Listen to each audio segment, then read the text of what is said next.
of money. And we cry, unfair. Union organizers in that time would have picketed our Lord's parable and picketed the vineyard. And because we are distracted by that, we forget that we are challenged by it. And it's in the challenge to this parable that we have our answer. We are supposed to be upset by this parable. We are supposed to question it. That's the whole purpose of a parable. Now, one of the things about a parable is that it was drawn from life.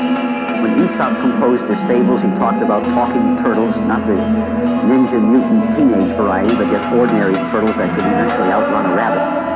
He composed his stories based on animal lore and gave them speech and voice and sound and taught his lesson. But a parable is drawn from life. It's the stuff and fabric of ordinary day life.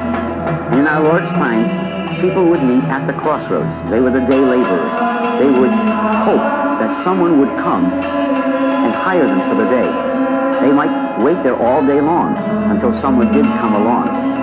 Obviously, it must be near harvest time that the story is set.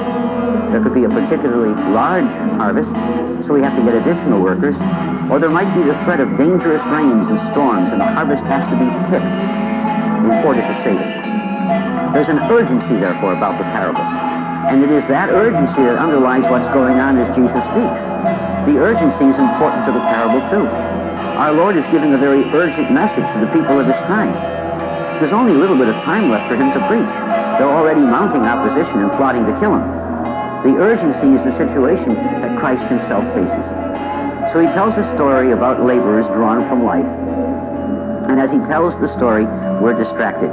We'll find a group of laborers. But before we begin the story, I want to point something out to you if you have your Bibles open. If you look at the verse just before our gospel opens, the end of chapter 19, you'll see the statement.